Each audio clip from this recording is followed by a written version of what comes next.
Contrary to popular belief, only very few cannons were found on the battlefields of Europe in the age of gunpowder. Although artillery had become an integral part of European warfare in the mid-15th century, the use of cannons actually decreased over the course of the 16th century, and it took almost 300 years until it lived up to its true potential against sturdy fortresses and well-seasoned enemy armies. This delay was not caused by limited effectiveness on the battlefield. Initially, when cannons were deployed, they tore enemy formations to pieces, and before long they did the same to medieval walls. The issue was that, as a reaction, engineers soon designed fortresses that were able to resist artillery bombardments.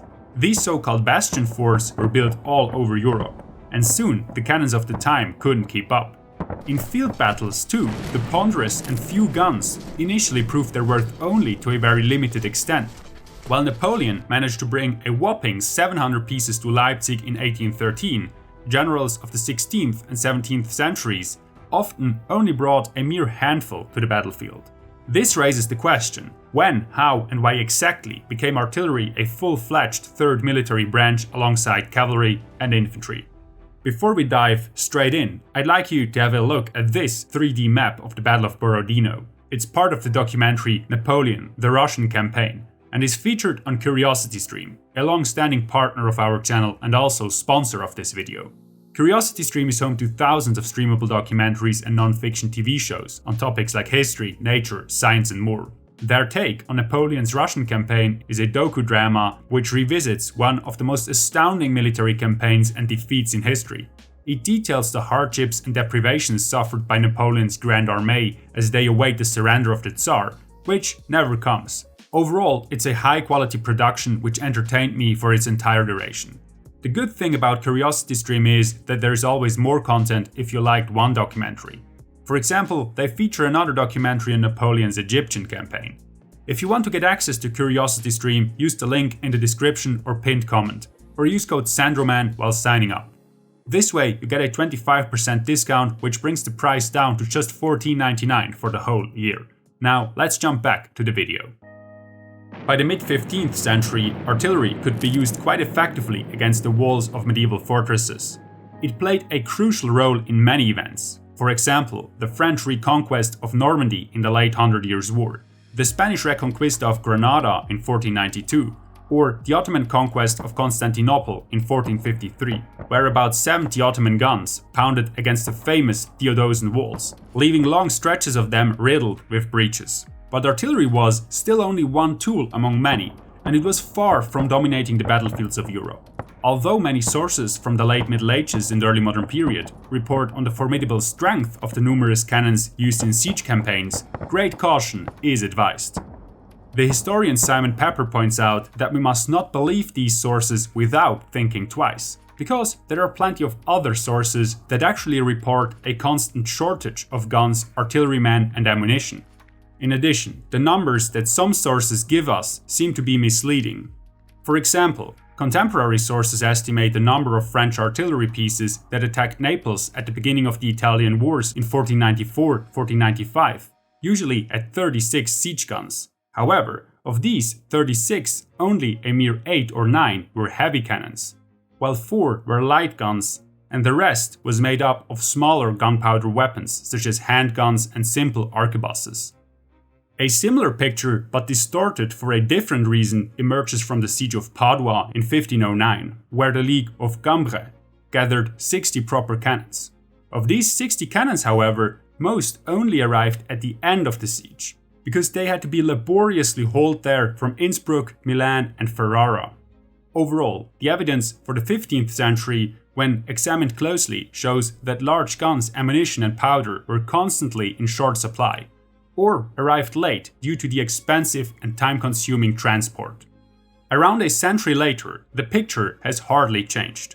There are many battles or sieges in which fewer cannons reached their destination than intended or indicated in the sources.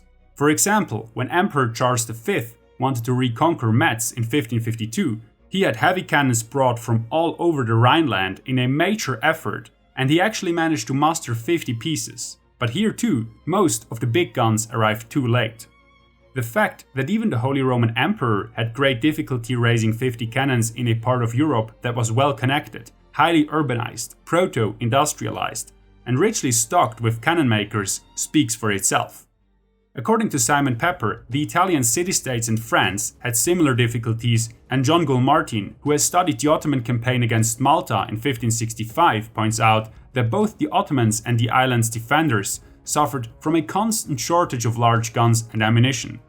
He also noted that throughout the 16th century, artillery was in short supply not only on land but also in naval warfare in the Mediterranean Sea. Another 100 years later, things still haven't changed much. David Perret, an expert on the French army of the period, estimates the strength of the French army stationed in Italy in 1638 at 9,000 to 10,000 infantrymen, 3,000 cavalrymen, and a full 5 guns.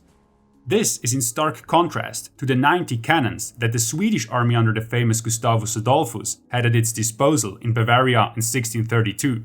However, this can be explained by Gustavus's recent army reforms, which introduced lighter field guns that mostly fired grape shot, something akin to shotgun rounds. But still, the difference is enormous. Gustavus Adolphus was the first to rely heavily on artillery in field battles, making him an exception in Europe. Overall, the need for heavy artillery increased much faster than its production. David Perret explains this by the threefold demand. Armies, fortresses, and ships all needed to be equipped with guns.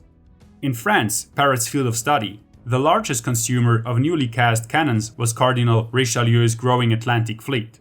There, the shortage of cannons meant that, quote, few of the French victories of the period were brought to a conclusion because artillery bombardments had rendered the defenses untenable, end quote. The lack of cannons not only limited those who laid siege to a city, but also deprived field armies of a potential trump card. Artillery alone could not win battles, but it could break up and decimate enemy formations, giving friendly cavalry and infantry a huge advantage or force an indecisive opponent into battle. An enemy army could not afford to be bombarded for long. It had in fact 2 options to evade artillery fire. It either attacked or retreated.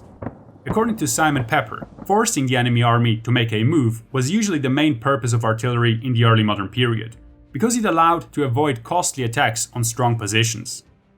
The best artillery had a range of 915 meters, about 1,000 yards, and it could inflict serious damage at even greater distances with so-called ricochet shots, which meant that the ball rolled or bounced over solid ground. Even a relatively slow-rolling ball could cut a bloody path through a dense formation.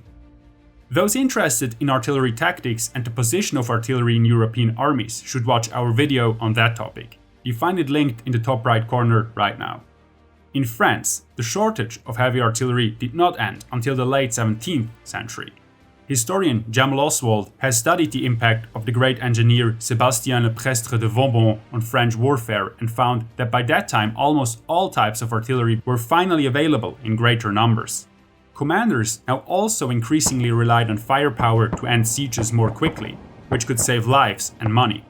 Oswald has studied 25 sieges between 1697 and 1712 and found that the attackers used an average of 64 heavy guns and 34 mortars, so a total of 98 artillery pieces.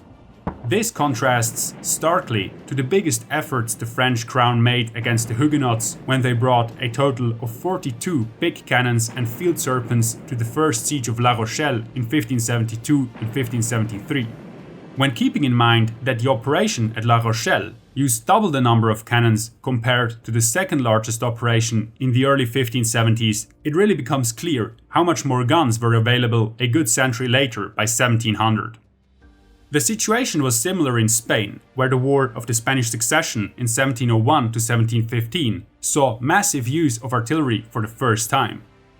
Not only were significantly more guns used, but they now played a more important and active role.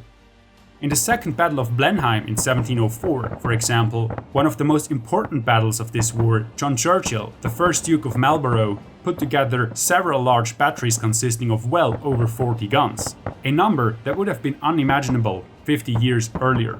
He positioned them so that they could deliver a dense barrage on what he expected to be the core area of the engagement, while keeping his cavalry in the back to deliver the decisive blow after the barrage. In another important battle in the same war, the Battle of Ramillies 2 years later, Even more artillery was deployed. 120 English guns met 70 French cannons. Again, these numbers are dwarfed in comparison to the batteries used in the 7 Years' War.